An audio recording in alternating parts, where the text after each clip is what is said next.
hopes rest on winning without Elliott. Frisco, Texas, AP. The Dallas Cowboys may not have any realistic playoff hopes remaining by the time suspended running back Ezekiel Elliott returns for the final 2 games of the regular season.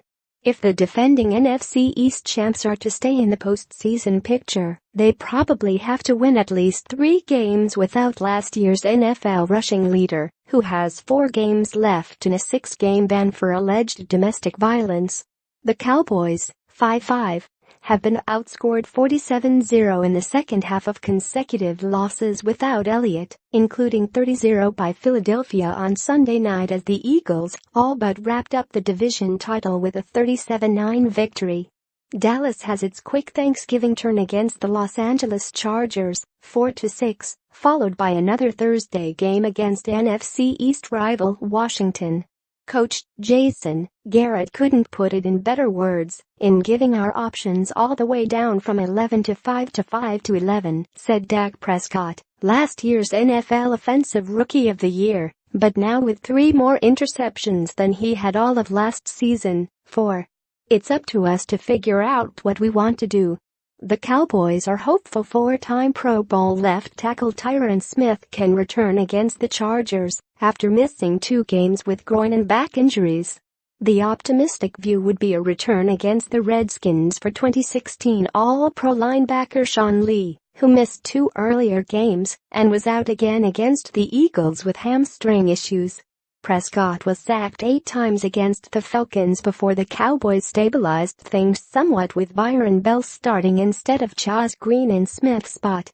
Still, the Cowboys have just 1 touchdown in 22 possessions worth counting in the 2 games without Elliott and Smith. Now the problem is between injuries and potentially not having players for other reasons. You've got to hang in there and get a win when maybe the personnel doesn't look like you can do it. And you've got to stay eligible to get in that playoff, owner Jerry Jones said. We're not doing that right now. The Cowboys, who are giving up 181 yards rushing per game without Lee, looked good for a half against the Eagles' 4th-ranked defense. But they crumbled after halftime and couldn't even stop the Eagles on 3 of 4 2-point conversions when Philadelphia lost kicker Jake Elliott to a head injury. With Lee already out, the Cowboys lost what amounts to his replacement in Anthony Hitchens to a groin injury. It's unclear whether Hitchens will play Thursday.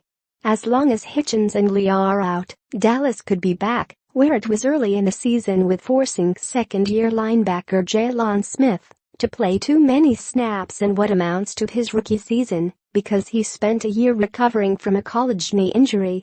We've got a couple of guys out, but that's not something we're going to use as an excuse, said linebacker Justin Durant, a veteran the Cowboys hope can help keep them afloat without Lee. We've got to make plays and we didn't do that. Alfred Morris, the clear choice as Elliott's replacement after the Cowboys had 2015 rushing leader Darren McFadden inactive against the Eagles, had 91 yards rushing. It was his most since his last game with Washington 2 years ago. But Morris's 5.4-yard average didn't translate to the passing game for Prescott, who had a career-high 3 interceptions and lost a fumble that was returned for a touchdown in his worst game as a pro. Prescott, who set an NFL rookie record with a 104.9 passer rating last year, is completing 62% of his passes with no touchdowns, 3 interceptions and 12 sacks without Elliott. I'm not trying to carry the whole team, Prescott said. I'm not putting more on myself at all. I simply have to play better. Same for most of the Cowboys. More AP NFL, http://www.pro32.ap.org and http://www.twitter.com/AP_NFL.